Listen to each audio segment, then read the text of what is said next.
Il y a une semaine, en me promenant dans la forêt, j'ai entendu un chœur d'enfant chanter. C'était une très jolie mélodie, un peu mélancolique, qui m'a beaucoup ému.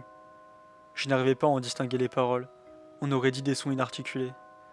C'était tout de même très beau. J'ai cherché d'où pouvait provenir ce chant, mais je n'ai rien trouvé. Il faut dire qu'il y avait de la brume, et je ne voyais pas à plus de 3 mètres. Je ne voulais pas me risquer en dehors du sentier. J'ai appelé en direction de la mélodie, mais dès que ma voix a résonné entre les arbres, le chœur s'est tu.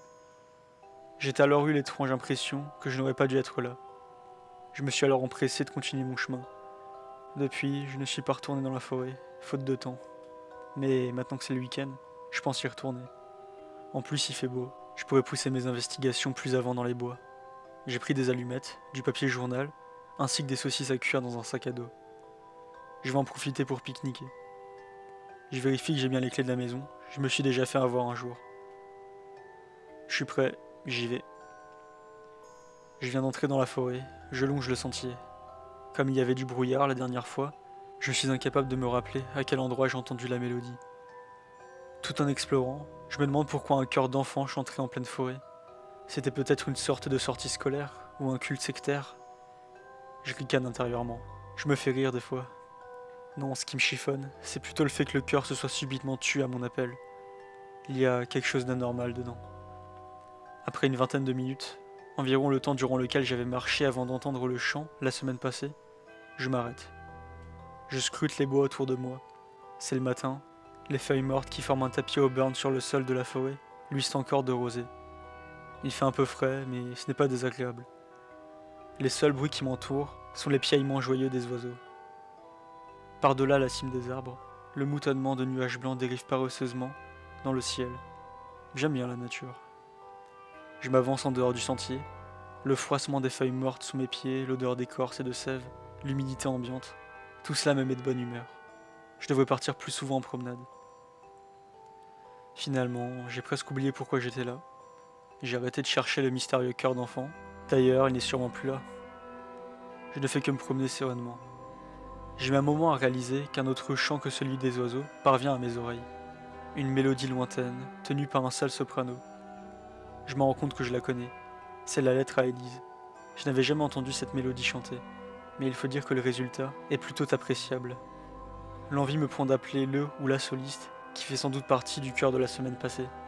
Mais je me retiens. Je change de direction et m'oriente vers la musique. Alors que j'approche, je l'entends plus distinctement. Je m'efforce de rester discret, mais le bruissement de mes pas risque forcément de me trahir. Guidé par la mélodie, je gravis un petit tertre.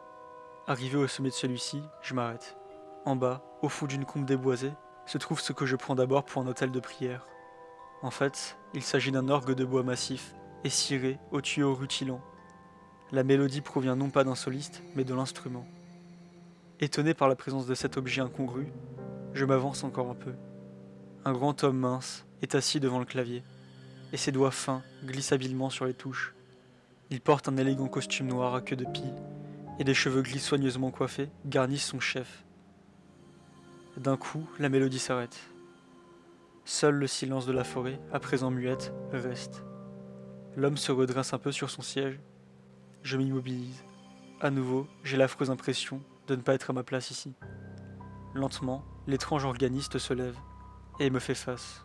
Il a un vieux visage ridé et tourmenté, mais néanmoins amical, et une barbe du même gris que ses cheveux orne son menton.